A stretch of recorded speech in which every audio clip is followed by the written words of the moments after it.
Welcome to this lesson on commensalism, one of the fundamental types of symbiotic relationships in ecology.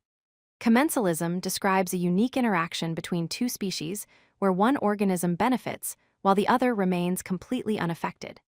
This relationship is fascinating because it shows how organisms can coexist in nature with asymmetric benefits, meaning the advantages flow in only one direction without causing any harm or providing any help to the other party.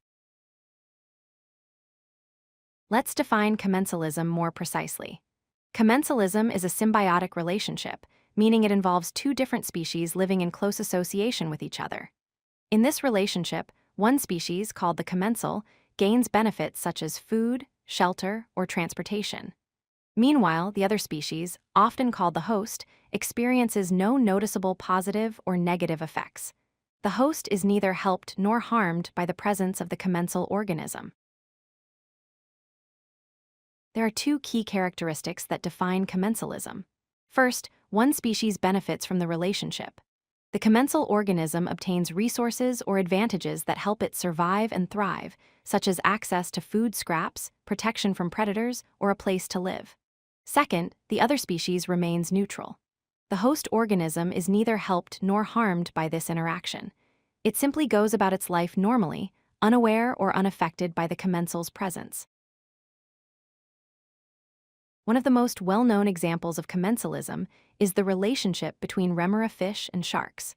Remora fish have specialized suction discs on their heads that allow them to attach themselves to the underside of sharks and other large marine animals. By doing this, the remora gets free transportation across the ocean, saving energy that would otherwise be spent swimming. Additionally, the remora feeds on small food scraps that fall from the shark's meals. The shark, however, is completely unaffected by the remora's presence and continues hunting and swimming normally. Let's look at two more examples from different ecosystems.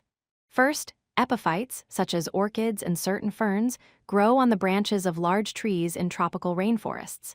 These plants use the tree's height to access sunlight, which they need for photosynthesis. Importantly, epiphytes are not parasites. They don't extract nutrients from the tree itself. The tree is neither helped nor harmed by their presence. Second, cattle egrets are birds that follow grazing animals like cattle, buffalo, or elephants. As these large animals walk through grasslands, they disturb insects hiding in the vegetation. The egrets benefit by easily catching these disturbed insects for food, while the grazing animals are unaffected.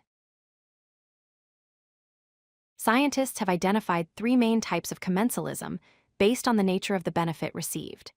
Inquilinism occurs when one organism uses another for permanent housing or shelter, such as birds nesting in tree cavities. Phoresy happens when one organism uses another specifically for transportation, like the remora and shark example we discussed earlier. Metabiosis involves one organism using the dead remains or waste products of another organism. For example, hermit crabs use empty shells left behind by dead snails as protective homes.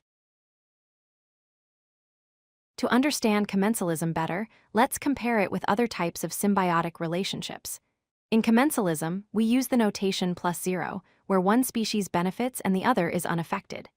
In mutualism, both species benefit from the relationship, denoted as ++. For example, bees pollinate flowers while collecting nectar, benefiting both parties. In parasitism, one species benefits while the other is harmed, shown as +-. An example is a tick feeding on a mammal's blood, where the tick gains nutrition, but the host loses blood and may contract diseases. Let's review the important points about commensalism. First, commensalism is an asymmetric relationship with one-sided benefit, where only the commensal gains while the host remains neutral.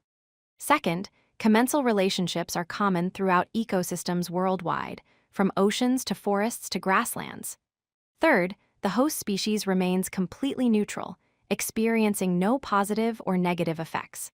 Finally, commensalism can sometimes be difficult to distinguish from mutualism because subtle benefits to the host might exist, but are not easily observable.